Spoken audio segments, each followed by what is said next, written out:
Hi, it's Luana from Equilter.com. And hey, I just wanted to share some inspirations and images from my trip down to Santa Fe last weekend. You may have seen some of those through our newsletter, and if you haven't signed up for our newsletter, I encourage you to do so. Every Tuesday night, I write a creative nudge. I call it a creative nudge, a little newsletter. And our newsletters go out to 120,000 subscribers. So if you haven't subscribed yet, you might want to sign up and find out what that's all about. But anyway, I got home Monday night and I wrote that newsletter Tuesday night, which most of you probably saw on Wednesday, where I featured a lot of these fabrics and a lot of these colors and design ideas. So I would just like to give you a little tour of what I saw while I was in Santa Fe. So my daughter, Sophie, and I went down to see the opera. And you may know that she is a music education major, and everybody in our family has some kind of musical background, past, present, and maybe future too, hopefully. And so we started last year to go down for the opera, and we went again this year, which was great. So this was the sunset that we saw, that we photographed just before the opera started on the first night that we were at the Santa Fe Opera House, which is all outdoors. And it is a spectacular setting. It's up on a hill, so you can see not only the sunset, but the reflected sunset colors on the clouds behind you to the east. And that's what this photo is. And I'll show you one of the actual sunset photos a little bit later. So I'm sure many of you know that the reason that we love to go to Santa Fe is not only the light and color of the sky and the land, but also all of the Southwest and Native American art and culture and craft that you can see there. And I love to go down there and just take lots of photos and come back with all my creative juices going. And color is the thing that really gets me excited. And we were there at the same time as the International Folk Art Fair, but actually it was so crowded and we would have been tied up taking shuttle buses that we were afraid we might miss the time that we were supposed to arrive at the opera. So we ended up not doing that and just having our own little international folk art tour in the rest of Santa Fe. And of course, Santa Fe is full of galleries and artists and Navajo artists and artisans who come into town to sell their wares. So we had a great time checking that out. And of course, Southwest culture includes Mexican and Latinx culture. And a big part of that, a big influence that we see is Frida Kahlo and the artwork that she created and the attention that she brought to the Mexican culture, including a Day of the Dead, for instance, those kind of images. And so we not only carry fabrics that are featuring Frida Kahlo and images that remind us of Frida Kahlo, because some are licensed and some are not, but also these Day of the Dead and these, beautiful Mexican flowers and the vibrant colors. And I think the color is what we're all attracted to, right? The milagros and the little beaded embellishments and jewelry, of course, are another artisan craft that I really love, and the colors are so inspiring. And so these fabrics that I'm showing you, these are actually fabrics that we carry that are expressions of those arts and crafts. And of course, the succulent gardens and the cacti. We were really lucky. We got to go to a couple textile and fiber art exhibits, but also I went to Betty Busby's house, and it's kind of a jungle. she she grows all kinds of plants, and they're all piled up on each other. She's got grow lights going, so there are little rooms in her house that are just like walking into the jungle, which is a lot of fun. And of course, out in the desert there, you can see all kinds of different cactus growing. It's not exactly the right season right now to see them blooming, but that's something that I really enjoy when I go to New Mexico or Arizona or Mexico. And of course, just Western culture, there's a great appreciation for cowboy and cowgirl culture and the caballero culture. And so these kind of motifs from the past, but also from the current, you see everywhere in Santa Fe. And then on the way home, we stopped in Taos. We went to another famous artist's house, Terry Mangat, and she lives in the mountains up above Taos.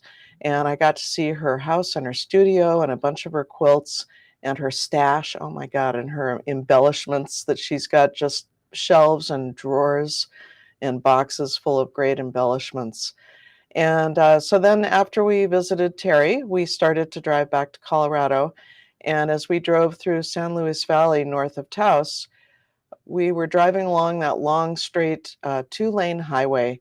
And there was a truck coming towards us that started flashing its lights. And we thought, oh, what's that about? You know, we're going to slow down and see what's going on.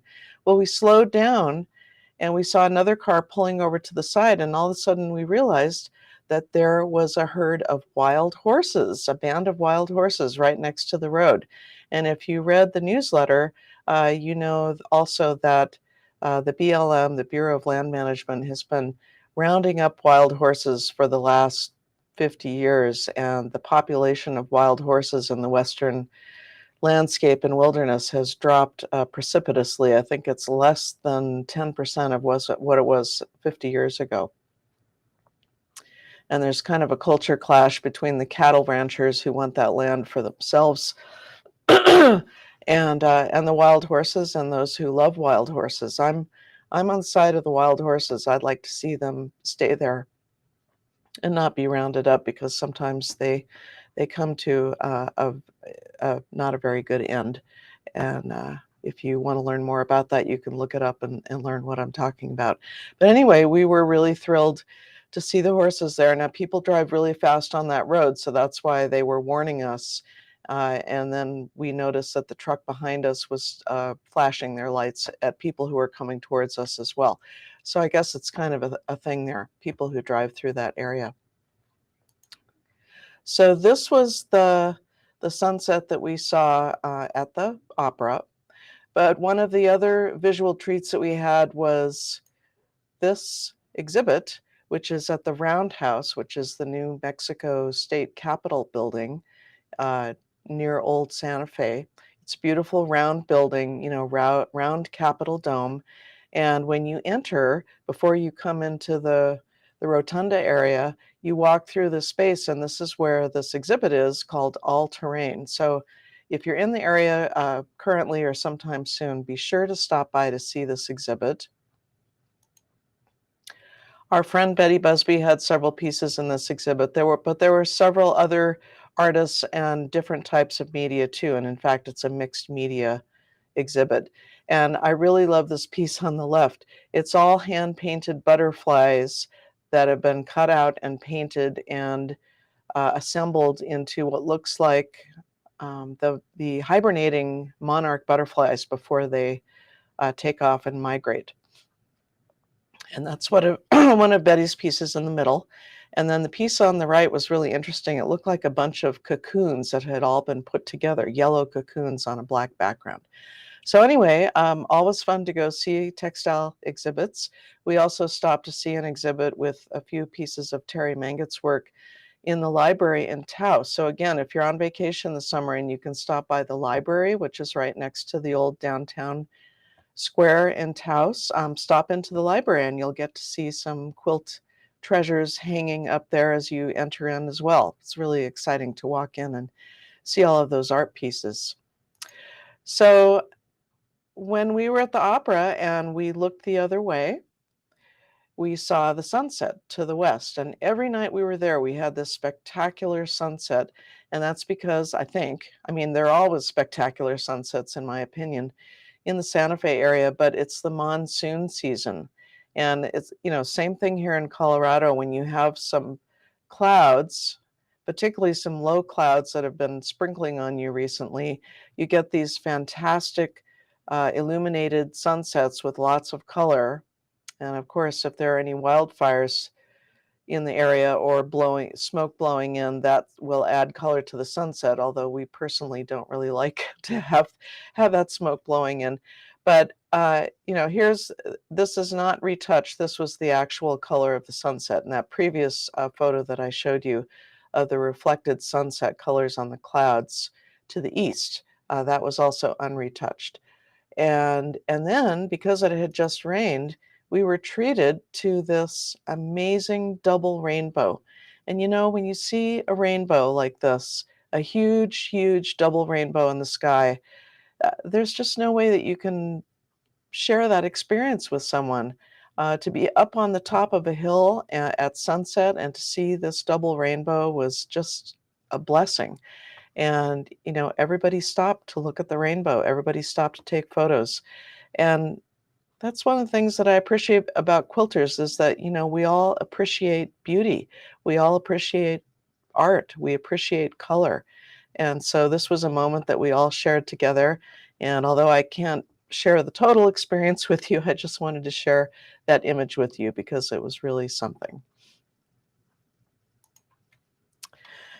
So, I do want to invite you to go to my photo page. If you don't know about my Flickr page yet, I have, I think, over 14,000 photos from all my years of traveling.